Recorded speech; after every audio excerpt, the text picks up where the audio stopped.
오늘 말씀의 본문과 얼마나 맞는 찬양인지 모르겠습니다. 감사합니다. 우리 옆분과 같이 좀 인사하실까요? 반갑습니다. 행복하세요. 같이 인사하시겠습니다. 네, 반갑습니다. 네, 행복하세요.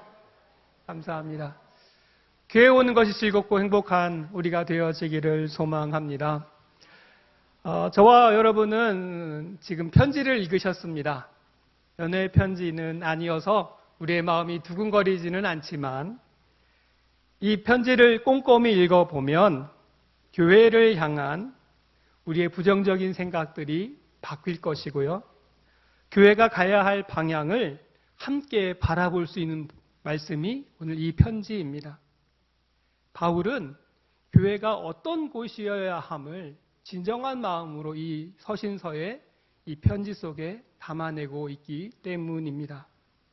그래서 오늘 본문 10절에 보면 같은 말, 같은 마음, 같은 뜻으로 온전히 합하라 라고 말씀해 주고 있지요. 고린도서는 전서와 호서가 있다는 거 잘 아시지요? 사도 바울이 적어도 2번 이상 고린도 교회에 편지를 보냈다는 증거입니다. 시기는 달랐지만 한 곳을 향한 지속적인 관심을 드러내주고 있습니다. 사도 바울이 다른 서신에 비해서 이 고린도서는 다양한 주제를 다루고 있습니다. 그리고 글의 분량도 아주 많습니다. 고린도전서는 16장이고요. 고린도서는 13장이기 때문에 웬만한 복음서보다 더 장수가 많지요. 29장이 되니까 그렇습니다. 무엇을 말할까요? 고린도 교회의 내 다양한 문제를 드러내놓고 그리고 이를 바울이 해결할 수 있는 방안들을 제시해주고 해답을 이야기해주는 내용입니다. 그 소주제들을 보면 분쟁, 경쟁과 시기, 음행, 소송, 우상의 제물, 금욕과 방탕, 성찬의 오해, 은사의 오용, 부활신앙의 불신들을 들 수 있습니다.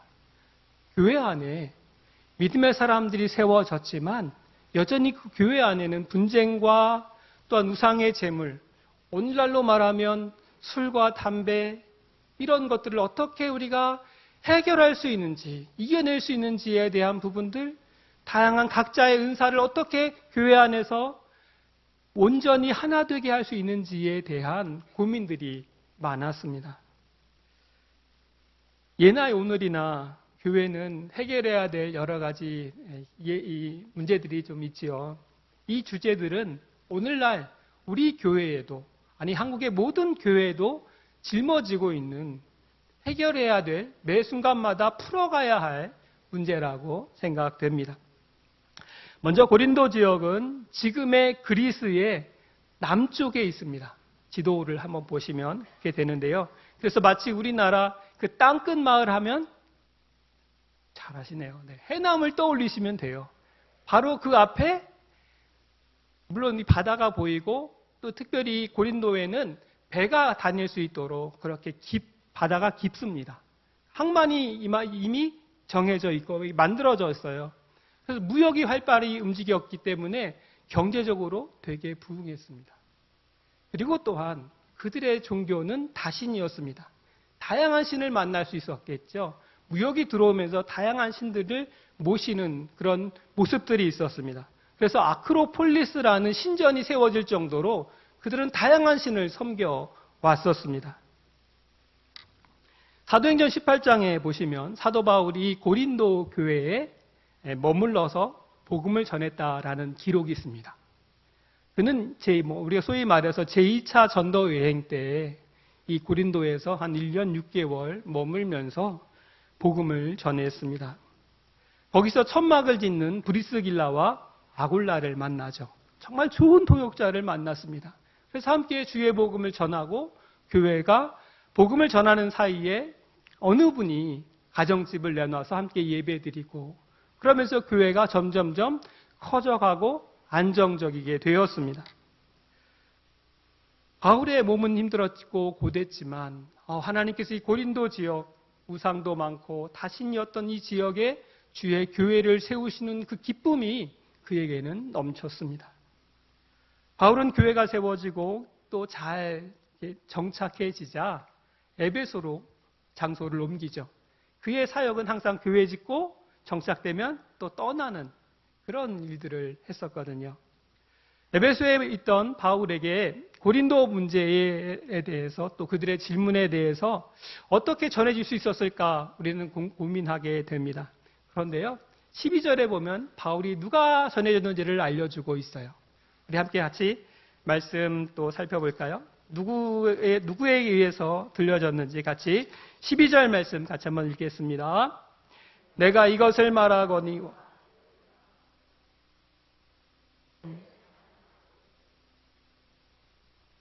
그리스도에게 속한 자라 하는 것이니. 아무도 안 나왔죠?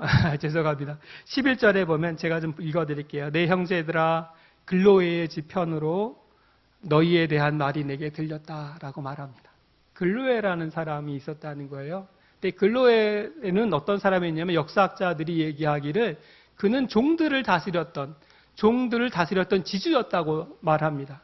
근데 그가 신앙이 있었는지는 알 수 없지만 바울이 고린도에서 복음을 전한 것을 알고 그 사정과 문제들을 친히 알려준 그런 아주 뜻깊은 사람, 의미 있는 사람이었다는 거예요.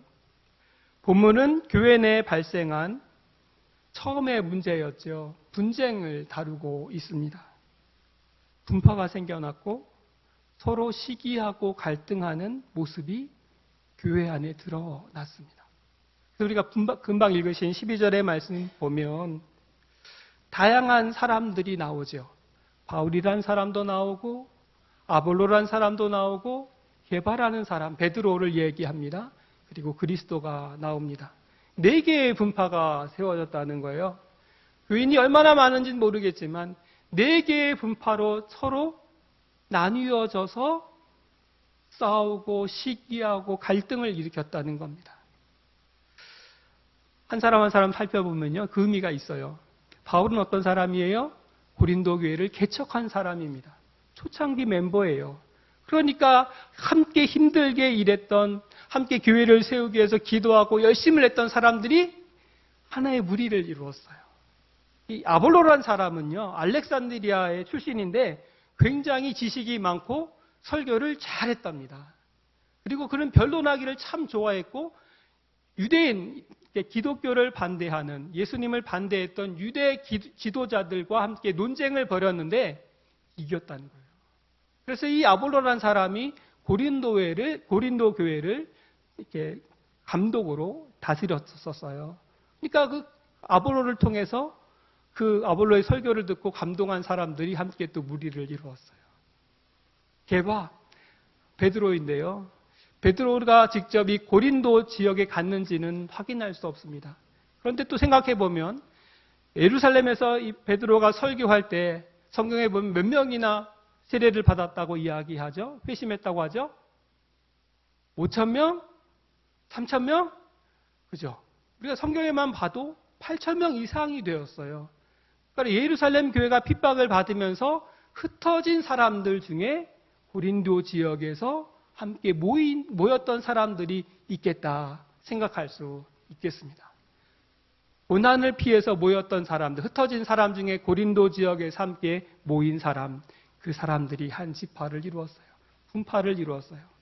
그리고 이제는 이것저것도 아닌 오직 그리스도만 바라보겠다고 하는 그리스도파가 또 생겨났어요.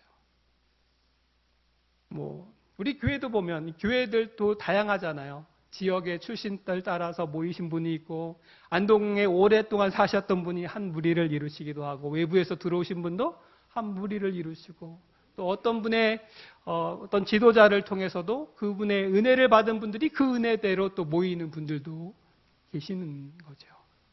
이렇게 분파가 생겼어요.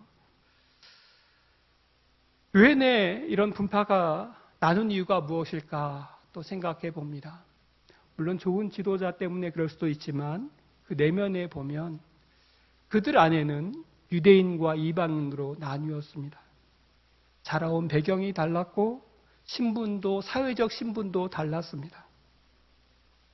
그리고 그의 신앙관도 달랐습니다. 내가 예수님을 어떻게 고백하는지 서로 기도하는 습관도 달랐고 부르짖는 것도 달랐고 조용히 기도하는 것도 달랐고 여러 모양이 달랐다는 거예요. 그러니까 내 마음에 맞는 사람, 나와 취향이 같은 사람끼리 모이다 보니까 그런 일들이 벌어졌어요. 그렇지만 언제나 어디서나 갈등은 이게 생기기 마련이고 나뉘어지는 것은 뭐 어쩔 수 없는 상황이라면 해결하는 방법이 중요한데요. 서로 다름을 받아들이는 자세가 중요하고 예수 그리스도 안에 하나 된 것을 좀 이해하면 좋은데 그것들이 되지 않았다는 겁니다. 이들은 사소한 일에도 나와 다른 분파에 대해서 배척하고 거부했습니다. 만나면 반갑고 행복해야 되는데 그 행복이 사라지고 서로 헐뜯기 바빴다는 거예요. 오죽했으면 글로에라는 사람이 바울에게 그들의 상황을 알렸겠습니까? 바울의 법은 무엇이었을까요? 하나하나 좀 살펴보고 싶은데요. 첫 번째는 그리스도께서 우리를 하나 되게 하셨음을 기억하라는 겁니다. 우리 10절 말씀 다시 한번 말씀 볼까요? 10절 말씀입니다. 형제들아, 내가 우리 주 예수 그리스도의 이름으로 너희를 권하노니 모두가 같은 말을 하고 너희 가운데 분쟁이 없이 같은 마음과 같은 뜻으로 온전히 합하라. 온전히 합하는 사람이 되라 라고 말씀합니다. 같은 이라는 단어가 3번 반복하면서 말, 마음, 뜻을 같이 하라고 이야기합니다. 여러분 회의를 주재하다 보면 의장이 땅땅땅 치잖아요. 그 치기 전에 하는 말이 있죠. 의견에 가하십니까? 라고 묻습니다. 그러면 회중이 예를 해야 그리고 이의가 없어야 땅땅땅 치죠. 그 말의 의미는 우리의 의견이 다 다를 수 있고 다양한 의견을 제시할 수 있지만 하나로 모아진 의견에 대해서 우리가 같이 인정해 드리는 거예요. 우리 모두가 주님 말씀하신 것처럼 예수 그리스도께서 우리를 하나 되게 하셨음을 우리 마음으로 인정하는 것이죠. 내가 너와 우리 분파가 좀 다르지만 우리는 예수 그리스도께서 하나 되게 하신 사람이라는 것을 우리 마음으로 믿음으로 고백할 때 우리는 하나라는 것을 말씀해 주고 있습니다. 그래서 빌립보서 2장 5절에서부터 8절의 말씀 보면 우리에게 어떤 마음을 품어야 되는지를 이야기합니다. 한번 말씀 나왔죠? 우리 빌립보서 2장 5절 말씀인데요. 같이 한번 읽어볼까요? 너희 안에 이 마음을 품으라. 곧 그리스도 예수의 마음이니.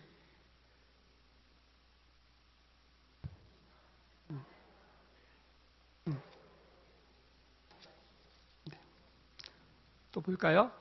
제가 저 글씨가 잘 안 보여서 제가 찾고 있는 중입니다. 7절 말씀 좀 읽어주시겠어요?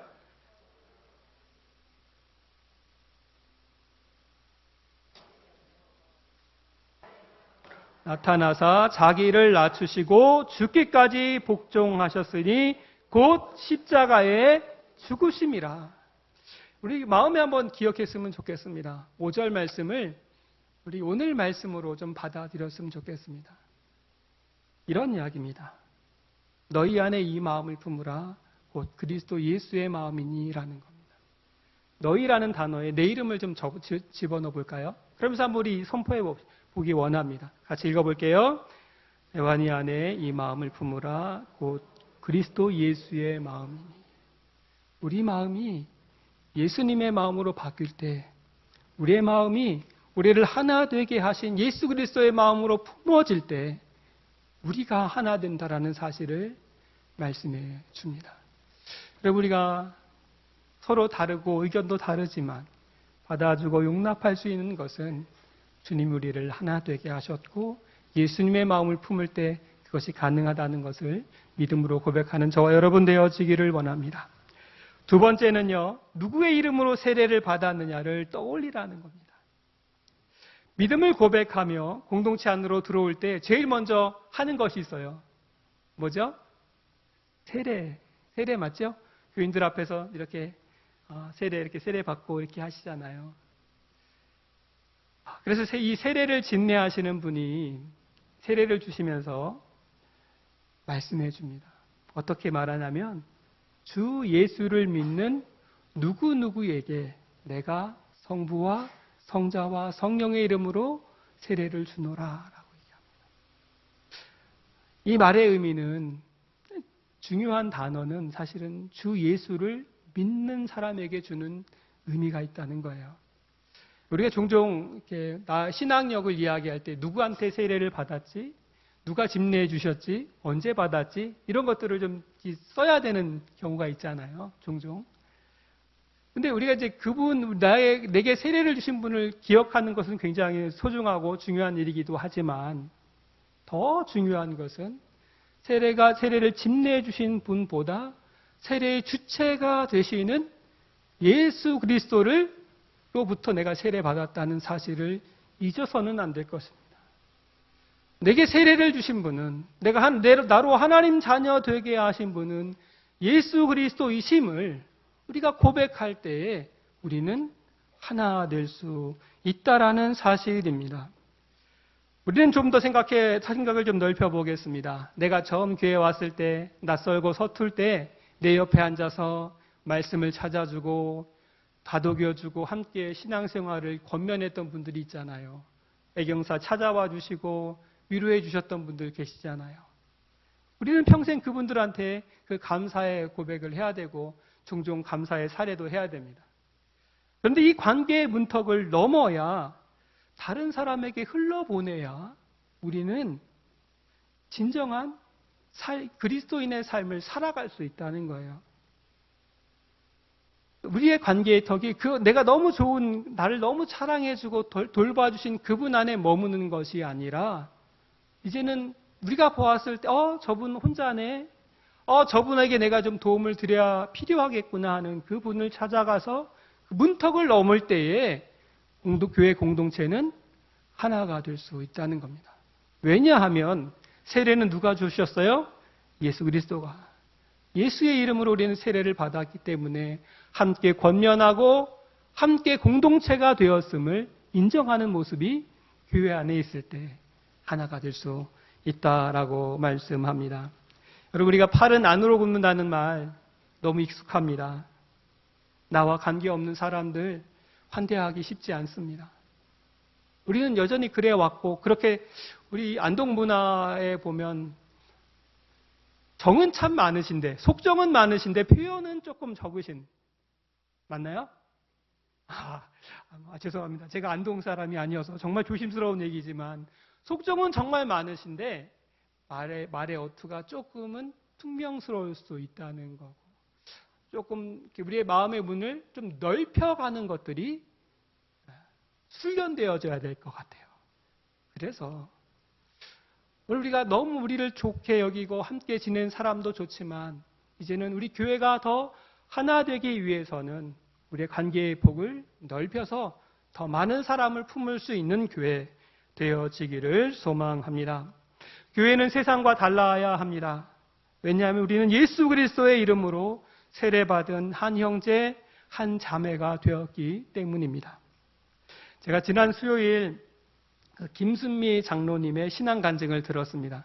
우리 교회 분들 중에 몇 분 제가 이렇게 오셨던 것을 확인했습니다. 근데 대다수가 못 오셨기 때문에 그 중에 중요한 한 말씀만 좀 전해드리려고 해요. 그 장로님의 말씀의 시작이 이러시더라고요. 자녀를 3명 두었는데 막내딸이 8살에 남편이 과로사로 하나님이 불러가셨다는 거예요. 그때부터 이제 그분이 믿음의 3대를 이루셨는데, 할아버지, 아버지, 자기가 3대가 됐는데, 어쨌든 이 믿음의 가정을 통해서 자기가 가정 예배를 드렸대요. 그러니까 남편이 하나님 부르심을 받고 얼마나 힘들었겠어요. 외로웠겠어요. 어린 자녀들을 어떻게 키워야 할까라는 고민이 많았을 거예요. 근데 그분이 자기가 배운 대로 가정 예배를 드렸답니다. 아이들 한 사람 한 사람 모아놓고 하나님께 그 아이들의 영혼을 맡겨드렸다는 거예요. 그러면서 그분이 자녀들을 맡겨드리고 또 자기 영락교회의 시무장로가 되셨어요. 여자 장로가 되셨어요. 영락교회 아시는 분들은 아실 텐데 되게 큰 교회고 우리 통합 측에서는 거의 1등 되는 교회인데 그 교회 장로가 되시고 더 크게 총회 장로 부총회장도 되셨어요. 남 얘기니까 우리가 상관하지 않아도 되지만 되게 훌륭한 일을 하신 거예요. 근데 그 일을 하는 동안 많은 사람들이 옆에서 시기하고 질투하고 많은 일들이 있었답니다. 근데 그분이 이런 고백을 해요. 그 많은 시기와 질투를 내가 받으면서 넘어질 수도 있었지만 자신이 넘어지지 않았던 이유는 하나님 앞에 부끄럽지 않게 살아가겠다고 늘 고백했다는 거예요. 사람들 앞에 내가 부끄러운 것이 아니라 하나님이 나를 봤을 때 부끄럽지 않게 살아야겠다. 자녀들도 기도하며 키웠고 자기의 사역도 기도하면서 옳고 그름을 분별하면서 그 사역들을 행했다라는 사실입니다. 그래서 우리가 잠언의 말씀에 보면 우리에게 지혜를 말씀해 주시는 잠언의 말씀 보면 우리에게 들려주는 말씀이 있습니다. 잠언 29장 5절엔 이렇게 얘기합니다. 사람을 두려워하면 올무에 걸리게 되거니와 여호와를 의지하는 자는 안전하리라. 아멘. 사람을 의지하다 보면 우리는 넘어질 수밖에 없습니다. 잘 지내다가도 한번 가정도 그렇잖아요. 잘 지내는 것 같은데 한번 파르륵 싸우고 나면 또 관계가 또 약간 서운해지잖아요. 사람을 믿으면 나를 다 알 것 같다고 사람을 믿으면 우리는 넘어지게 되고 시험에 듭니다. 오히려 나도 약한데 당신도 약하지. 당신도 나와 별별 다를 거 없어. 너무 약해. 우리는 작은 말에 상처받고 연약한 존재라는 것을 서로 인정하고 받아줄 때 우리 가운데 하나님 앞에서 하나님 우리를 보고 계심을 기억하고 하나님 앞에 섰을 때 칭찬받는 믿음의 사람이 될 줄 믿습니다. 마지막 세 번째는 우리의 구원은 예수 그리스도의 십자가 사랑으로 이루어졌다라는 것을 말씀해 줍니다. 우리 함께 말씀 좀 같이 또 찾아볼 텐데요. 우리 13절 말씀 다시 본문으로 돌아와서 고린도전서 1장 13절 말씀 한번 같이 말씀을 읽도록 하겠습니다. 그리스도께서 어찌 나뉘었느냐? 바울이 너희를 위하여 십자가에 못 박혔으며 바울의 이름으로 너희가 세례를 받았느냐? 그러지 않았다는 얘기입니다.